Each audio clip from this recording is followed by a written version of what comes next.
What? Increase nitrates to get rid of cyano? A common piece of advice when battling cyanobacteria, or cyano, is to lower nutrients since cyano can be fueled by high phosphates or nitrates. Cyano can also pop up due to elevated organics. So wouldn't it be counterintuitive to raise one of these elements? Let's dig into this a bit. If both nitrates and phosphates are high, then one can use GFO to lower phosphates and carbon dosing to lower nitrates. I used to run GFO on my reef tanks and it was certainly easy to use, but there were some downsides. If used too aggressively, GFO can shock corals and cause SPS to fade. Another downside with GFO is that it will not only bind phosphates, but other important trace elements as well. These were the main reasons why I switched to an algae reactor, a natural way to control nutrients. When using an algae reactor, algae scrubber, or refugium to remove both phosphates and nitrates, you have to be mindful of one thing. You need enough of both of them for effective removal.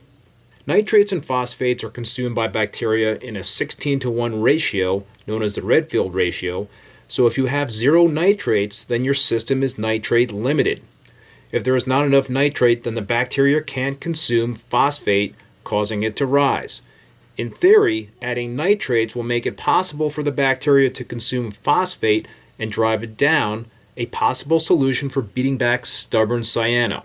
On the flip side, a tank with 0 phosphates is phosphate limited, making it tough to remove nitrates. In this case, you can dose phosphates. Dosing nutrients to eliminate cyano is not the only solution when a tank is either nitrate or phosphate limited.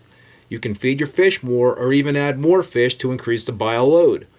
Overall, cyano does need phosphate to grow, and dosing a nitrogen source will allow the chaeto to take phosphate out of the water column, eventually lowering phosphate levels in the substrate as well. However, dosing both nitrates and phosphates without algae as an export mechanism could lead to phosphate accumulation in the substrate. For more information on the chemistry behind using algae for nutrient export, you can click on the link in the upper right hand corner. Many thanks for watching, and please don't forget to give this video a thumbs up if you liked it, and also don't forget to hit that subscribe button to be alerted to my latest videos. And if you are interested in purchasing a copy of my book, A ReefBum's Guide to Keeping an SPS Reef Tank, please click on the link in the upper right hand corner. The book includes a whole bunch of tips to help you maintain a beautiful reef tank.